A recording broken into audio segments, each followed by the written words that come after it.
కాశీలో చేసేటువంటి 12 రోజులు జ్యోతిర్లింగాల స్వరూపంగా ఒక్కొక్క పార్థివలింగానికి అభిషేకం చేస్తూ ఉన్నాము. మళ్ళీ పార్థివలింగము అంటే ఏంటిది అని అంటే పుట్టమట్టితో చేసేటువంటి లింగం. మరి ఈ యొక్క పుట్టమట్టితోటే లింగము తయారు చేసి ఎందుకు దానికి అర్చన చేయాలి అనేది మనకి శాస్త్రంలో చెప్పబడి ఉంది.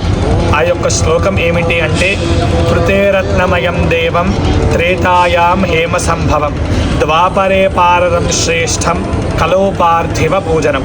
అంటే కృతయుగంలో రత్నాలతో చేసేటువంటి లింగానికి అర్చన చేయాలి అని చెప్పేసి మనకి చెప్తుంది.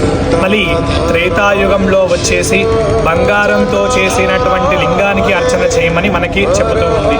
మరి ద్వాపర యుగంలో పారదం శ్రేష్టం అంటే పాదరసంతో చేసేటువంటి లింగానికి అర్చన చేయమని మనకి శాస్త్రం చెప్పబడుతుంది.